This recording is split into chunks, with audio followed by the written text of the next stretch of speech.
ونجح دار حركه غير اخلاقيه في اوروبا يتعاقبوا عليها مباشره. في المغرب مازال ما تعاقبش مع الاتحاد الافريقي. عموره دار حركه اللي شافها العالم كامل. لقجع لو كان عنده شي حاجه نكون راه عاقبك يا حسام حسن. لقجع لو كان عنده في يده شي حاجه نكون راه عاقب اللعابه ديالنا ويخلي اللعابه ديالنا يلعبوه ما يعاقبهم. واش كاينه السيبه في الاتحاد الافريقي ولا كيفاش؟ صافي واش راه يدفع بالدينار ولا يدفع بالدولار؟ واش راه يصروا الجزائر هما اللي راهم يدوا الرشوه في الخفاء. ما هو ما تعاقبش حسام حسن، هو ما تعاقبوش هاد اللعابه. يعني هاد الناس هما اللي راهم يدوا عقوبات. زايد درك هو الجامعه الملكيه المغربيه يدير احتجاج رسمي على حساب تعيينات الحكام. ما رانا فاهمين والو. واش انت ملاعب عالميه جايبين لك في الفنادق اللي راك قاعد فيها وما قادرش تعطي عقوبات لا لاحمد حسام اللي سب الجمهور. ولو كان كانوا في اوروبا لو كان راه ديجا عاقبوه وسالات مع الحفله وصيفطوا له العقوبه ديالو. الركراكي في كوتيفوار عاقبتوه تيتسويد. في كوتيفوار عاقبتوه الركراكي تيتسويد. هنا حسام حسن ما تعاقب. بونجاح دار حركه غير اخلاقيه في اوروبا يتعاقبوا عليها مباشره. في المغرب مازال ما تعاقبش مع الاتحاد الافريقي.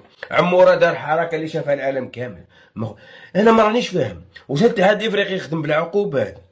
واش هذا الاتحاد الافريقي ما يقدرش يعين الحكام هذه شحال؟ واش كاينه شي حاجه راه تما؟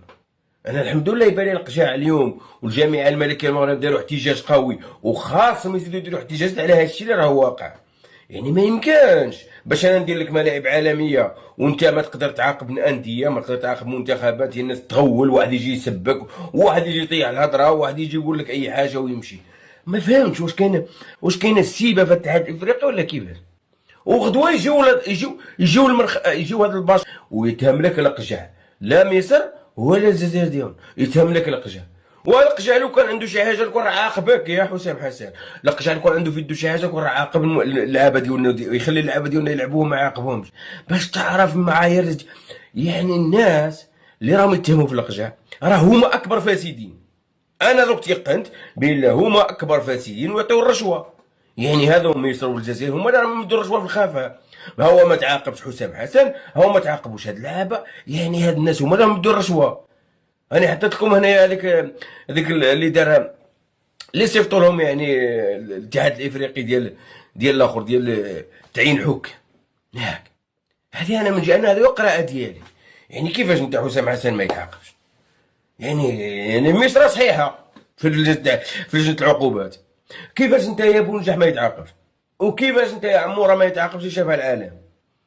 وريونا. يا لو كان دار شي لعاب اخر كيفاش كانت غيتصرى له؟ قول راه تعاقب في شي منتخب قول راه عاقبوه. وريونا. صافي واش راه يدفع بالدينار ولا يدفع بالدولار واش راه يدفع؟ انا ما فهمتش. انا ديك النهار صيفطوا لهم حكم مصري، صيفطوا لهم حكم مصري، دمرنا وزاد صافي.